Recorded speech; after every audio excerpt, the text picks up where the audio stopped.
Boa noite a todos. Nós vamos ler o Evangelho segundo o Espiritismo.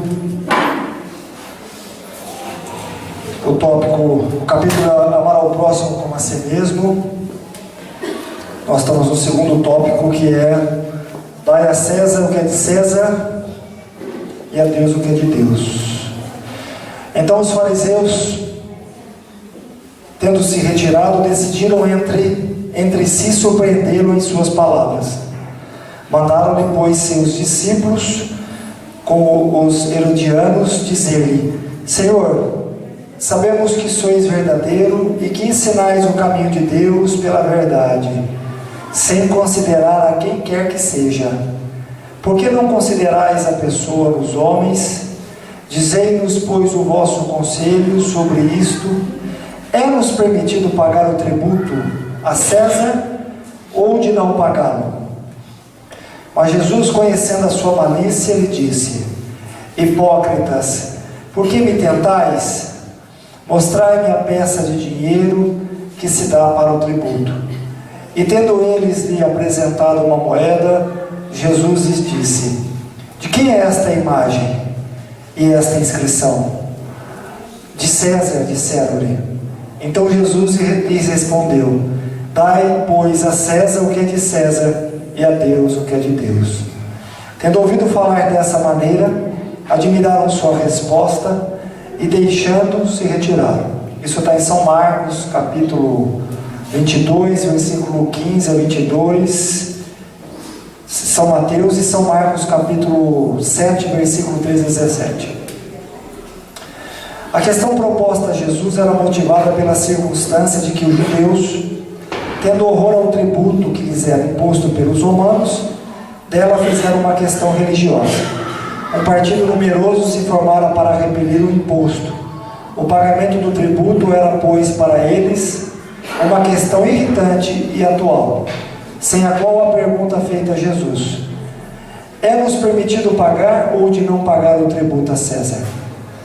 Não teria nenhum sentido. Essa questão era uma armadilha, porque, de acordo com a sua resposta, esperavam excitar contra ele, seja a autoridade romana ou os judeus dissidentes. Mas Jesus, conhecendo a sua malícia, evita a dificuldade, dando-lhes uma lição de justiça, dizendo-lhes para restituir a cada um o que lhe era devido. Esta máxima, dai a César o que é de César, não se deve ser entendida de uma forma restritiva e absoluta, como todos os ensinamentos de Jesus.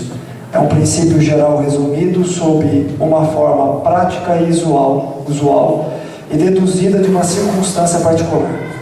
Esse princípio é uma consequência daquele que manda agir para com os outros como quereríamos que os outros agissem para conosco. Ele condena todo prejuízo material e moral acarretado a outrem. Toda violação dos seus interesses prescreve o respeito dos direitos de cada um, como cada um deseja que se respeite os seus.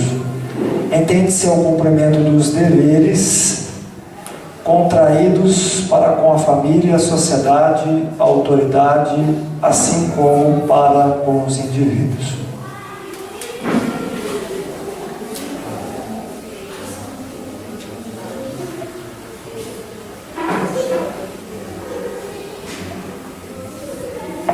Bom, nessa questão de dar a César o que é de César e a Deus o que é de Deus, a verdade, como diz aqui o comenta o Evangelho segundo o Espiritismo, a pergunta que se fez a Jesus era para que ele entrasse numa saia justa, né? Dependendo da resposta dele, ele poderia se comprometer ou com os judeus ou com os romanos. Mas essa questão que aborda, né, dar a César o que é de César, ele é profundo, porque se a gente parar para analisar, né, o que Jesus quer dizer dar a César o que é de César e a Deus o que é de Deus? O que nós devemos entender à luz do Espiritismo é que, em primeiro lugar, César simbolizam as leis civis de cada país. E se nós não tivermos leis, por mais que elas sejam falhas, vira-se um caos. Ele assume a desordem. Então, o que Jesus, nessa abordagem, dai a César o que é de César, é o cumprimento das leis terrenas. Uma que nós somos espíritos, estamos temporariamente encarnados, aprisionados a um corpo físico, num planeta de provas e expiações, num planeta imperfeito, onde nós somos imperfeitos, onde as nossas leis são imperfeitas, elas são injustas, desiguais, porque nós não vivemos ainda a lei de amor, nós não damos a Deus o que é de Deus. Eu comentei semana passada sobre o tópico a lei de amor, que é o mandamento maior. É interessante que Kardec, quando ele fala sobre as leis, no último tópico do Livro dos Espíritos, ele coloca numa única lei, a lei de amor, de caridade e a lei de justiça. Por que ele coloca numa única lei esses 3 itens? Porque ele quer dizer que se não tiver amor, não há solidariedade, não há fraternidade, não há igualdade e não vai haver justiça. Nós seremos injustos. Então as nossas leis serão injustas. A partir do amor, a partir do momento que nós aprendemos a nos amar, aprendemos a amar o nosso próximo, no sentido de respeitar as opiniões diferentes das nossas, respeitar as crenças, respeitar a individualidade de cada um. Se há caridade, vai haver caridade, vai haver fraternidade, vai haver igualdade, vai haver liberdade, que aí então vai haver justiça. As nossas leis, elas só passarão a ser justas quando nós aprendemos a amar. Aprender a se colocar no lugar do outro, aprender a ver a necessidade do outro. Tanto que esse tópico, dai a César o que é de César, ele vem logo em seguida no tópico que Kardec aborda sobre o maior mandamento, porque é isso que Jesus queria dizer. Dai a César o que é de César. Vocês vão ter que pagar os tributos, por mais que sejam pesados, os impostos, não importa, isso faz parte das leis de vocês, da sociedade de vocês. Mas a partir do momento que vocês passam a dar a Deus o que é de Deus, e dar a Deus o que é de Deus, nós estamos falando de amor, que é o maior mandamento, porque amor vem misericórdia, vem compreensão, vem indulgência, vem solidariedade, vem igualdade, vem todas as outras virtudes. Se não tiver amor, não há outras virtudes. Não há. Então, dar a Deus o que é de Deus é vivenciar a lei de amor em nós. Aí então as leis de César, as nossas leis, que nós somos e temos o dever de cumpri-las, elas serão justas. Elas só serão justas quando nós buscamos o que é de Deus. E olha só, o Kardec no livro, na obra O Evangelho segundo o Espiritismo, melhor dizendo, São Luís, o Espírito São Luís, ele comenta, ele diz assim que existem violações das leis, existem comprometimentos que nós nem imaginamos que é comprometimento, mas que aos olhos de Deus é. Nos nossos não são, mas aos olhos de Deus é. Nem tudo que é legal é moral, não é? Nem tudo que é lícito me provém, dizia Paulo. Porque a gente vê as desigualdades, as injustiças sendo cometidas, as influências sobre as leis, onde aqueles que detêm aí o poder delas se enriquecem. Então existe, e muito, como existe também leis que no qual nós nem imaginamos, mas que no qual corrompemos elas, nos nossos comportamentos, nas nossas ações, nos nossos pensamentos, porque muitas vezes virou um processo cultural. É um processo às vezes cultural nosso, de se tirar vantagem, de se achar que se tem o direito, mas não percebendo que tem os seus deveres a serem cumpridos. Então, o que o Jesus quis dizer, de uma forma, e ele usou inteligência emocional aqui, né? Ele foi muito sábio, porque se ele dissesse, olha, não, é errado cobrar imposto, esse imposto é absurdo, ele estaria na cova dos leões dos romanos. Se ele disse, né, se ele disse, não, está certo, os judeus que já estavam revoltados contra os romanos, iriam também se revoltar contra o mestre. Então ele não jogou essa frase, ele fez com que as pessoas pensassem o que é de César e o que é de Deus. Jesus, como um grande educador de almas, ele jogou uma frase, uma resposta, fazendo que romanos e judeus pensassem. O que ele queria dizer? O que é de César? E o que é de Deus? Porque às vezes de César e de Deus também no nosso olhar se confundem, né? Quanto que se paga de dízimo para o reino do céu? Quantas barganhas e trocas são feitas para o reino do céu? Então ela se confunde o que é de César, o que é de Deus, mas Jesus define bem. Jesus, na pergunta feita a ele define bem.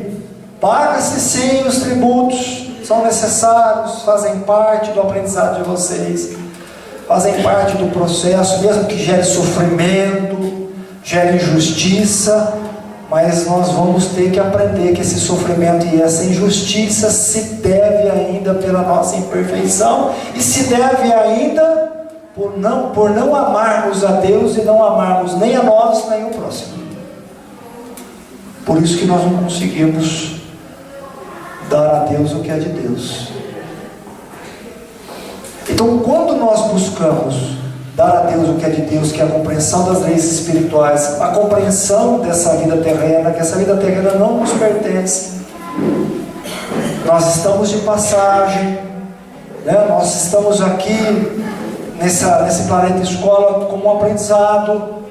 Então nós temos que ter um pezinho no mundo espiritual e um pezinho aqui. É o que eu estava dizendo para a Isabel hoje. Nós temos que ter um pezinho no mundo espiritual para ter subsídios, adquirir subsídios, e esses subsídios o que são? Compreensão das leis espirituais e vivência dessas leis espirituais, para que eu saiba viver nesse mundo sem ser desse mundo. E um pezinho no mundo terreno, porque através da minha reencarnação, da minha existência carnal, eu tenho a oportunidade, pela lei do trabalho, pela evolução, né? Eu posso progredir, eu posso evoluir, eu posso desenvolver a minha parte intelectual, emocional, e eu posso ser útil, trazendo bem-estar para mim e para aqueles que estão ao meu redor. Isso é a lei de Deus. Então, o que quer dizer? Equilibre a lei de César. Nós precisamos equilibrar a lei de César, que elas são importantes, mas ao mesmo tempo nós precisamos buscar as leis de Deus. Precisamos equilibrar as duas. As duas. André Luiz, no livro Mundo Maior, ele comenta que nós trazemos no nosso eu, no nosso psiquismo, passado, presente e futuro. E ele fala que no cérebro físico existem 3 andares, onde o cérebro físico foi se desenvolvendo nesses 3 andares. Então ele comenta sobre o cérebro reptiliano, o sistema nervoso central, responsável pelas funções vitais, responsável pelo automatismo do organismo físico, respiração, transpiração, palpitação do coração, fome, sede, sono, ligado aos instintos que nós construímos ao longo de milênios na evolução. Tudo isso está nessa parte do cérebro. Essa parte do cérebro que coordena tudo isso. Todo esse automatismo que nós fomos conquistando de reencarnação em reencarnação. Então Então é o passado nosso, ele é representado pelo subconsciente, porão da nossa individualidade, todas as nossas memórias, todo o nosso passado. E aí tem uma outra parte do cérebro que ele diz que é o córtex motor, representado também pelo sistema límbico, que no qual simboliza o eu presente, a minha atual personalidade. Essa minha atual personalidade. O que é que eu tenho que fazer nessa existência? É o meu presente, somado com o meu passado. E ele fala que o neocórtex, que é o lobo frontal, o topo da cabeça, a parte acima da cabeça, ele diz que é o futuro, que é o desenvolvimento das leis espirituais, do pensamento abstrato, raciocínio, da fé, o campo da mediunidade, da espiritualização. Então ele comenta o seguinte, que o ser humano, ele não pode estacionar em nenhuma dessas faixas. Ele não pode estacionar preso no passado, nas memórias da sua vida passada, porque ele não vai construir o presente, ele não vai conseguir modificar o seu presente e não vai construir o seu futuro. Ele não pode ficar preso ao seu presente somente, saciando as suas necessidades materiais, só os seus desejos materiais, só os seus desejos do eu menor, porque senão nós não construímos e não compreendemos o futuro. Mas também não podemos nos estacionar no futuro, como muitos indivíduos que se isolam do mundo só buscando a espiritualidade, porque ele também vai ficar preso no futuro e não vai edificar o presente. Ele não vai entender a importância da vida carnal dele, o quanto que ele poderia ser útil às pessoas, a ele e às pessoas. Então isso que André Luiz coloca no livro No Mundo Maior, representa muito bem o que Jesus disse aqui: dai a César o que é de César e a Deus o que é de Deus. Nós somos as somatórias do nosso passado, né? Somos inúmeras personalidades, construindo a nossa individualidade, e nós temos guardado todas as memórias. Temos os vícios, as paixões, as virtudes, enfim. E o presente atual, pelo mecanismo da reencarnação, nós temos a oportunidade de que esse subconsciente vagarosamente jogue para o consciente algumas reminiscências, algumas lembranças, para que a gente possa o quê? Rever rotas. O porão da individualidade ele não pode ser aberto totalmente.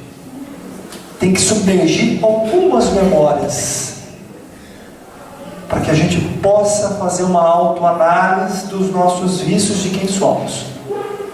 Então nós temos que ter um pé aqui na terra e um pé no mundo espiritual. Nós precisamos dar a César o que é de César, a lei de trabalho, né? Porque a lei de trabalho, o trabalho que nós exercemos, ele é extremamente importante para o desenvolvimento intelectual e moral. O moral, resignação, aceitação, humildade, paciência, indulgência, perdão, contato, afetividade, amor. E a parte intelectual faz com que a gente desenvolva a nossa capacidade de resolver os problemas, as dificuldades.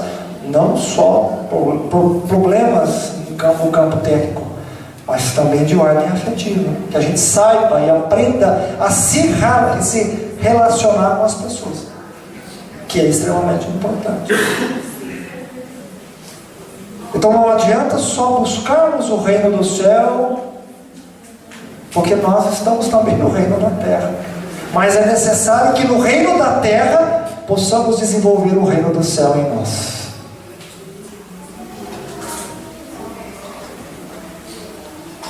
E aí volto a repetir uma fala minha, que o isolamento, quando as pessoas se isolam do mundo, buscando a sua espiritualização, ela acaba sendo nula por causa disso. Pelo talento que você esconde em você, e você não reparte e também não desenvolve em contato com outras pessoas. É uma fuga da nossa realidade. Então nós que estamos aqui na Terra, passamos então a compreender toda a nossa problemática, né? A luz espiritual, possamos compreender essa problemática que passa o nosso país. Independente de partido, independente de qualquer ideal, né? Mas nós compreendemos que o planeta Terra é uma escola para ser desenvolvida, uma oportunidade para a gente desenvolver. Mas ao mesmo tempo, quando a gente aproveita esse desenvolvimento, na nossa transformação, na nossa mudança, buscando as virtudes, buscando a sua transformação, buscando a sua melhora, buscando o seu equilíbrio, automaticamente aqueles que te cercam também passam a ouvir da sua mudança, passam a ver a sua mudança e a sua transformação, a sua conduta. Então, para que as nossas leis sejam justas, como nós queremos que elas sejam, é necessário que nós sejamos justos. Mas só vamos ser justos quando aprendermos a nos amar. Porque o que eu não quero para mim, eu não devo fazer o outro. Essa é a regra de ouro que ensina Jesus. Essa é a regra de ouro. O que eu não quero para mim, eu não posso fazer o outro. O que eu permita que eu faça para mim, então eu vou fazer o outro. Essa é a conduta nossa. Primeiro, cada um de nós tem o seu próprio parâmetro. O homem é a medida de si mesmo. Cada um é a medida de si mesmo. Cada um tem a sua própria medida. Se você conhece a sua própria medida, você sabe os seus limites. Se você sabe dos seus limites, você compreende o que não é bom para você, você também não vai fazer outro. Porque você aprende a se colocar no lugar do outro. E se fizesse isso comigo? Essa é a regra de ouro. O exercício de dar a César o que é de César ou a Deus o que é de Deus, ela se baseia nisso. Se coloca no lugar do outro. Compreenda. E aí então nós entendemos que não há meia dúzia de culpado. Há culpados em geral. Há culpados em geral. Porque nós vivemos aqui em sociedade. Nós somos seres sociáveis. Fomos criados para viver em sociedade. Então, é necessário que nós possamos buscar a nossa transformação. Compreender que as leis que nós temos, elas são falhas, sim, são falhas. Mas por que nós somos falhos? Porque nós somos injustos. Não somos fraternos, não somos caridosos. Pouco importa o meu próximo. Cada um defende a sua bandeira. E é isso que a gente vê. O que a gente vê na sociedade, o que acontece com o nosso país, são pessoas que cada um defende a sua bandeira. Cada um defende o seu ideal. Eu não vi um indivíduo levantando uma única bandeira para um único ideal. Cada um busca o que é melhor para você. E então isso mostra o quanto nós somos egoístas. O quanto que nós somos egoístas. E nós só pensamos na nossa problemática, nas nossas dificuldades. Então vai haver desigualdade, que vai haver violência, que vai haver discriminação, que vai haver preconceito, que vai haver indiferença. Então, enquanto nós não compreendermos que a bandeira que nós precisamos levantar é uma bandeira única, uma bandeira igualitária, amorosa, que no qual possa ser justa, nós realmente não teremos igualdade na nossa sociedade. Porque era assim que sentiam os judeus. Eles se sentiam menosprezados. Era uma desigualdade completa o que eles estavam passando naquele momento. E é o que acontece ainda nos dias atuais. O mais interessante é que continua isso ainda. Então, é o que eu falo, Jesus, quando a gente fala da personalidade de Jesus, né, a sabedoria dele, a inteligência, a capacidade dele de nos nortear E a gente aprisiona Jesus ou numa cruz ou num templo religioso, ou como um líder religioso. E na verdade ele não foi só um líder espiritual. Ele foi um psiquiatra, um psicólogo, um médium, um sábio. Ele dava a diretriz da onde nós tínhamos que buscar. E essa diretriz da onde nós tínhamos que buscar começava em nós. É o que Mahatma Gandhi sempre falou: a mudança que você vê no mundo, ela começa em você. Não somos políticos, não somos líderes, é em nós. Eu preciso fazer minha parte para compreender que dar a César é cumprir com os meus deveres sociais, e dar a Deus é cumprir com os meus deveres espirituais. E uma coisa está ligada à outra, porque nós somos seres espirituais presos a um corpo físico. Presos a um corpo físico. Então, se nós buscarmos o reino do céu e toda a sua justiça, voltada ao amor, voltada ao perdão, dando a outra face, ser indulgente, paciencioso, buscando a sua transformação, canalizando a sua energia para a sua melhora, procurando se analisar a si e não ao outro, procurando ver o que você pode fazer para se melhorar e melhorar a condição daqueles que te cercam. Porque é o que eu falo, de críticos o mundo está cheio. São pouquíssimas pessoas que arregaçam a manga e fazem alguma coisa. E ainda aqueles que fazem, a gente quer desmoralizar. Aí você vê textos tentando desmoralizar a Madre Teresa de Calcutá, Mahatma Gandhi, Chico Xavier. Você conhece a obra pelos frutos que dá. Por quê? Porque nós somos muito mais críticos de pessoas e ideias do que sermos autocríticos das nossas crenças, dos nossos valores. Nós ficamos muito preocupados somente o que é de César, que são os padrões que se exigem à vida social, e no qual nós nos aprisionamos a isso. Por isso que nós somos prisioneiros ainda do mundo físico. Como diz o Eclesiastes, somos peregrinos numa terra estranha, mas que no qual nos tornamos prisioneiros nesse planeta. Porque nós nos aprisionamos nessas crenças mundanas, nos modismos. É o que eu falo: se você está gordo, é porque você está gordo. Porque você está magro, é porque você está magro. Não é isso? Porque você corta o cabelo, é porque estava comprido, criticam porque agora você cortou muito.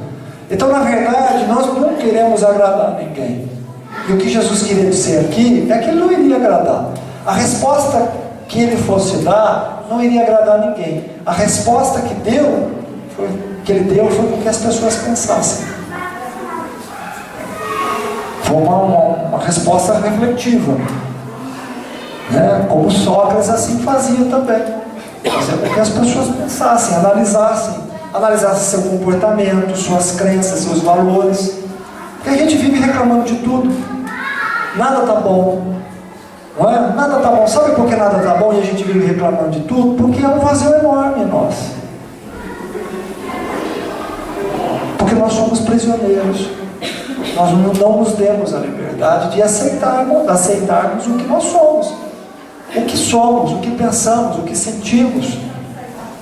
E buscar a nossa felicidade, e buscar o nosso amor, que é o que é de Deus. Mas cada um tem um caminho aqui. Como o próprio Gandhi diz, que as religiões são caminhos que se convergem no final, que chegam a Deus. Cada um tem o seu caminho, cada um tem a sua busca. E o que nós devemos compreender é que não dá para se padronizar as coisas como nós gostamos de padronizar, ou rotular, ou como nós nos rotulamos e rotulamos as pessoas. Então realmente é um grande sofrimento. quando nós buscamos o que é de Deus, que é a compreensão do mundo espiritual, a gente compreende que nós vamos ser mais uma personalidade. Quantas existências nós teremos? Nós vamos ser mais uma personalidade no palco da criação, tentando nos aperfeiçoar, tentando entender o sentido da vida, que também não tem um único caminho não, tem vários outros caminhos a serem trilhados, e vai ser uma eterna busca, vai ser uma busca incessante. E quanto mais nós adentramos nisso, quanto mais nós buscamos isso em nós, mais intenso isso vai ficar.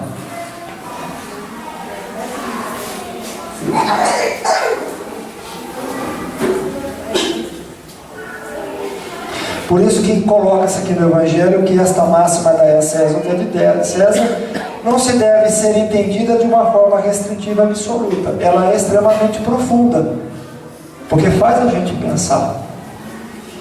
Porque, por vezes, por sermos imperfeitos, ainda, presunçosos, arrogantes, egoístas e orgulhosos, nós usamos o que é de Deus para nos favorecer materialmente, ou para influenciar pessoas de forma negativa.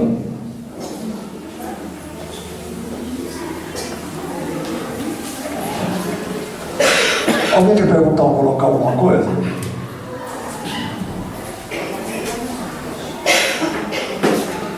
Fiquem à vontade.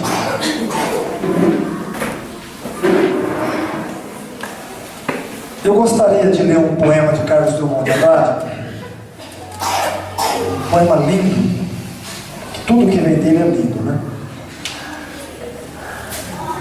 E o poema chama-se assim: Quando me amei de verdade. Talvez muitos já conheçam, mas quando me amei de verdade, compreendi que em qualquer circunstância eu estava no lugar certo, na hora certa e no momento exato. É então que pude relaxar.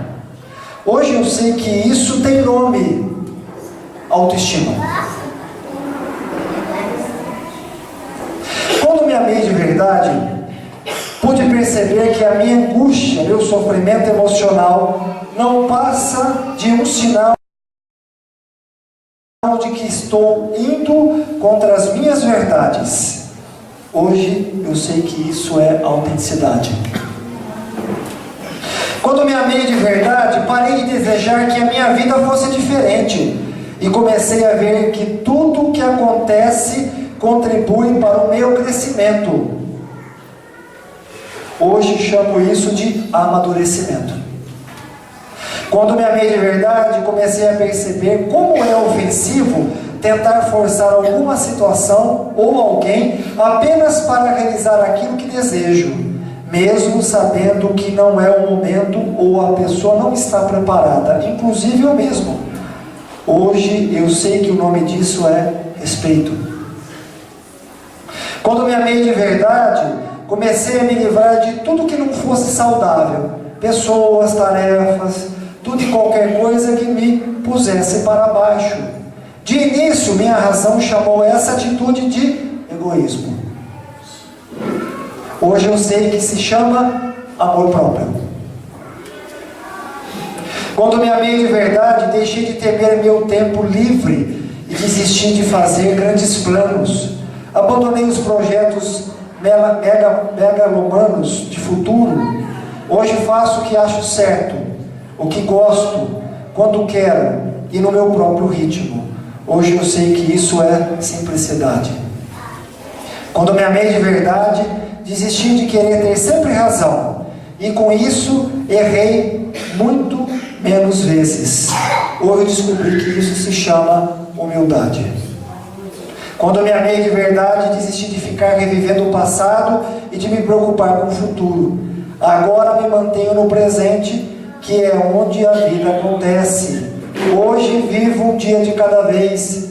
Isso se chama plenitude. Quando me amei de verdade, percebi que a minha mente pode me atormentar e me decepcionar. Mas quando eu a coloco a a serviço do meu coração, elas se tornam uma grande e valiosa aliada. Tudo isso é saber viver. Carlos Drummond de Andrade. Isso não vem de encontro que Jesus ensinou? Amar ao próximo como a si mesmo. Amor, auto-amor nos dá autoestima. Auto-amor faz com que a gente não precise agradar os outros e nos tornamos autênticos. Auto-amor nos permite realizar pequenas coisas ou gestos que no qual nos realizam de uma forma enorme em nosso mundo íntimo e nos dá a simplicidade e a compreensão de admirar a grandeza de Deus nas coisas menores da vida. Então nós precisamos de amor. Está aí um poeta sábio que descreveu de uma forma metódica e minuciosa do que é o amor. E Jesus já foi direto quando perguntaram para ele qual o maior mandamento. O que nós devemos para sermos simples, felizes, sábios, alegres, puros, bondosos, misericordiosos? Amar a Deus sobre todas as coisas e amar ao próximo como a si mesmo. Amor. Então nós confundimos muitas vezes, aquilo que eu não quero fazer, porque eu me conheço. Se eu me conheço, eu me protejo. Eu não quero fazer, não quero estar ali. Algumas pessoas, e às vezes a gente acha que isso é egoísmo. Não é, é amor próprio. Eu estou aprendendo a selecionar pessoas e circunstâncias, porque eu quero melhor para mim. Eu desejo melhor para mim. É o que eu quero. E tem algo de errado nisso? Não tem. Não tem nada de errado. Eu quero buscar aquilo no qual eu me sinta bem, me sinta realizado. Quantas pessoas que às vezes numa carreira promissora de médico ou qualquer outra desistem para buscar uma outra carreira não tão valorosa aos nossos olhos, mas valorosa para aquele que no qual se encontra e diz: é isso que eu quero fazer, é para isso que eu vim no mundo. Felizes daqueles que conseguem encontrar isso em si, porque isso é amor. Isso é amor. Como diz Confúcio, procure um trabalho que você goste e você nunca mais vai precisar trabalhar na vida. Amor, porque você gosta de fazer. Você está colocando amor. Porque quando nós não temos amor, a gente adoece, nós somos infelizes, nos tornamos irritados, egoístas, chatos, metódicos, irritantes.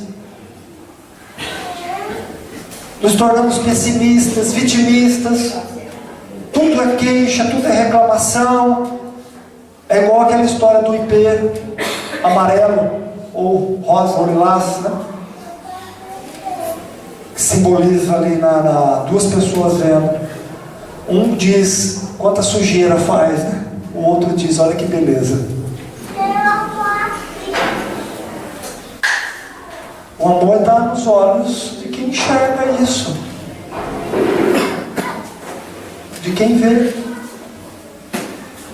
Agora, nos falta amor para a gente poder saber viver nesse mundo. Se a gente não tiver, parece que é uma utopia, que isso está longe, parece que é uma coisa banal, parece que é um jargão que se diz em todo centro espírita, em toda religião, mas não é. Se a gente não tiver amor, se nós não sabemos nos amar, se a gente não tiver o amor para que a gente possa se conheça-te a ti mesmo, se conhecer, eu só vou me conhecer se eu aprender a me amar, começar a gostar de mim, para saber quem sou eu, o que eu gosto, o que eu quero da vida, que caminho que eu vou trilhar, com quem que eu quero seguir, com quem que eu quero estar junto. Isso é amor, é escolha. É escolha, é amor. O amor faz com que a gente aprenda bem escolher, bem viver. Então não é um jargão, não é uma frase feita, linda, bonita, de uma filosofia legal. É algo para ser realizado e compreendido e sentido por nós, para que a gente encontre ânimo, coragem nessa vida, nessa existência, para que a gente entenda o porquê dela, o porquê de estarmos aqui. É só o amor. O amor é que dá a chave para que a gente abra as portas dessas interrogações que todos nós temos. Seja o amor pela profissão, o alto amor, o amor, aquilo que você gosta de fazer, não importa. Amor é amor. É o que eu disse, amor nasce em qualquer ocasião, em qualquer terreno, em qualquer gênero. O amor é amor. O amor de uma mãe para com um filho não é diferente de um homem para com um homem. É amor. É amor. Amor é amor. Mas esse amor precisa começar conosco. Para a gente saber dar o que é de César, o que é de César, o que é da terra. Não se preocupe, porque com amor a gente não fica preocupado de forma demasiada com as coisas do mundo. Sabe por quê? Como as pessoas ao mundo vai de mal a pior, engano. Esse mundo está numa evolução, numa efervescência de transformação.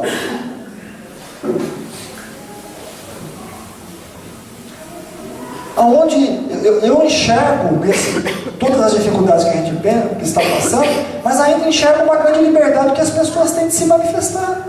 Isso é amor.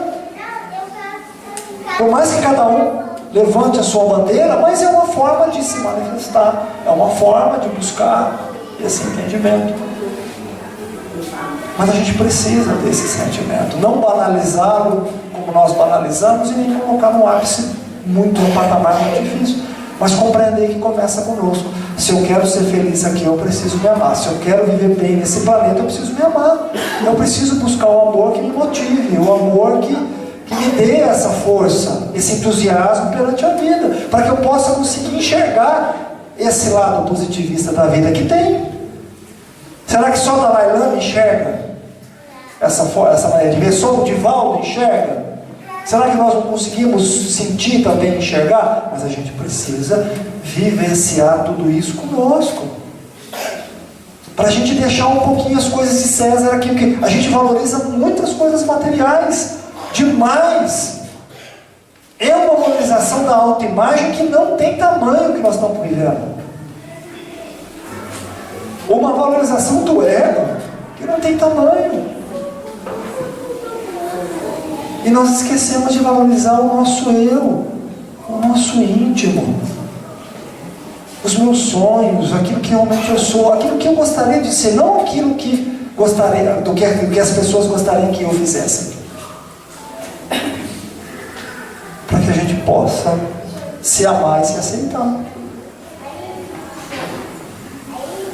Então, se a gente ficar muito preso às coisas materiais, a gente adoece. É o que acontece com as pessoas. As pessoas estão doentes, enfermas, porque valorizam demais, exageradamente, as coisas materiais. Nós deveríamos buscar um equilíbrio. Uma valorização, sim, das coisas materiais que facilitaram as nossas vidas. Tecnologia, comunicação, transporte. Tem um texto lindíssimo que nós vamos estudar no Evangelho segundo o Espiritismo, que fala sobre a riqueza, e ele fala a importância do dinheiro, de todo o desenvolvimento que o dinheiro favoreceu a humanidade, mas que nós precisamos saber usar isso. E de que forma, em que maneira nós vamos usar isso? É um texto belíssimo que fala sobre a riqueza, porque ele fala que sem dinheiro não há pesquisa, não há descoberta científica, não há estudo, não há invenção, não há criação. Nós precisamos.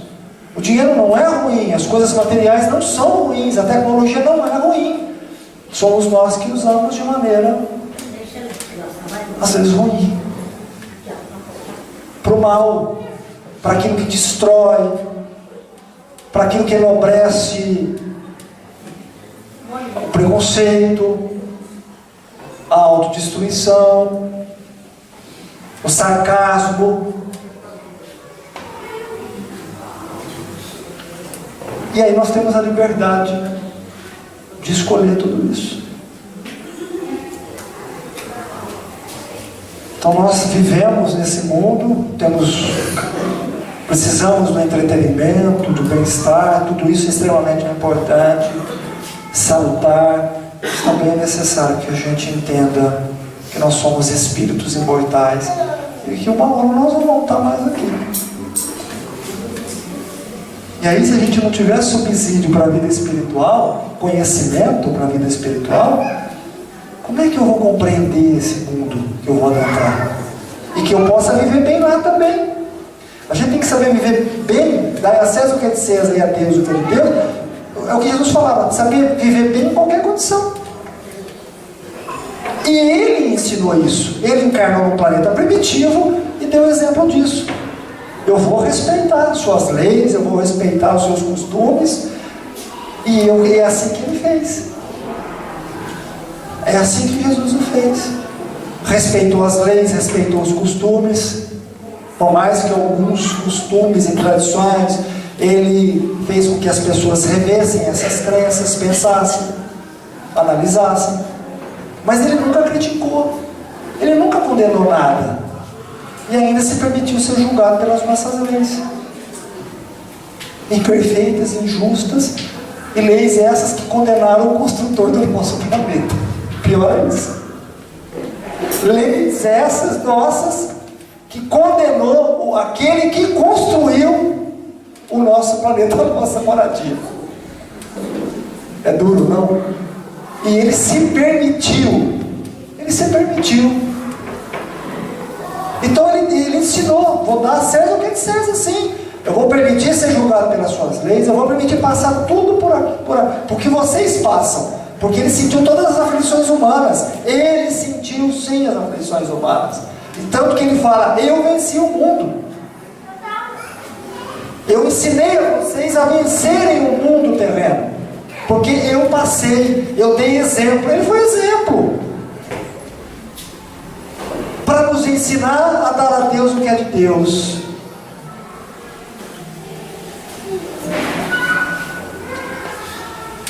E aí então é o que ele nos ensina, que nós precisamos viver bem em qualquer circunstância. Porque hoje nós estamos no planeta Terra, amanhã a gente está no mundo espiritual, amanhã a gente pode estar em Júpiter, Saturno, ou em outro sistema, ou em outra galáxia. E a gente vai ter que aprender a viver bem em qualquer circunstância. Porque sabe por quê? Porque o universo é a nossa moradia. O universo é a nossa moradia. Então se você pegar, dai a César o que é de César, a Deus o que é de Deus, ele coloca, a gente pode interpretar no macro, no microcosmo, para o planeta Terra e para o mundo espiritual, mas também no macro. A gente tem que se adaptar em qualquer circunstância, porque nós somos moradores do universo. Não é só do planeta Terra. Nós já vimos isso no Livro dos Espíritos, que a gente pode reencarnar em planetas melhores, iguais ao nosso, ou piores do que o nosso, para adquirir conhecimento, para adquirir aprendizado, experiência. E é assim que funciona. Então que nós saibamos dar a César o que é de César e a Deus o que é de Deus, nos amando.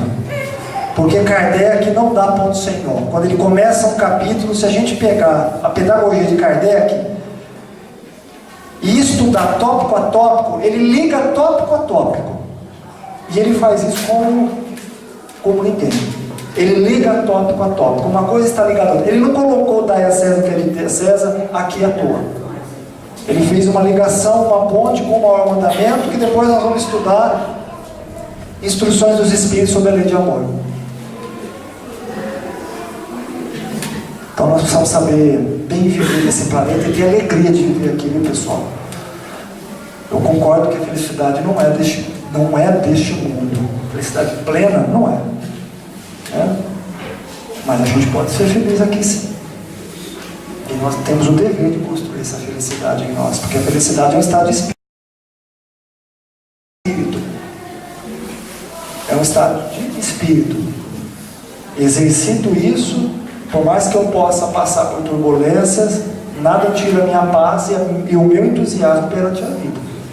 Nada pode me desmotivar de acreditar que um dia eu serei melhor, as pessoas vão se tornar melhores e assim por diante, no qual nós vamos trabalhando individualmente e coletivamente para chegar nessa realidade. Então nós não podemos desanimar, mas para isso a gente precisa buscar o amor. É o único sentimento que nos dá realmente forças para a gente encontrar motivos, justificativas fortes, contundentes para continuarmos aqui e realizar aquilo que precisa ser realizado e construir minha paz de espírito aqui, porque a hora que eu chegar no mundo espiritual eu vou deixar a matéria e a minha mente estará em estado de paz, do dever cumprido, paz consigo próprio. Eu venci o meu mundo, eu venci as minhas aflições, e vencendo o meu mundo, as minhas aflições, eu encontro em mim o meu porto seguro, a minha paz, a minha tranquilidade, cumprindo com a minha missão. Então que cada um de nós aqui que se encontra, encarnados e desencarnados, nós possamos buscar o nosso amor para buscar a paz, para buscar o motivo, para buscar o sentido da vida, para que a gente continue a acreditar. E esse acreditar não é de uma forma ingênua, não. Porque quem ama ou começa a se exercitar esse sentimento em si, ele consegue ter olhos para o futuro. Ele desenvolve os olhos espirituais, os olhos do coração. É o que eu li de Carlos Drummond de Andrade. Para ele colocar isso no papel, eu tenho a plena certeza que ele sentia isso na alma dele. Ele sentia isso na alma dele. Então nós precisamos também sentir na nossa alma esse amor no qual todos nós queremos. Um amor que começa conosco, em primeiro lugar, para que a gente possa compreender as coisas, os valores materiais, mas também os valores espirituais. Que Jesus nos abençoe abundantemente.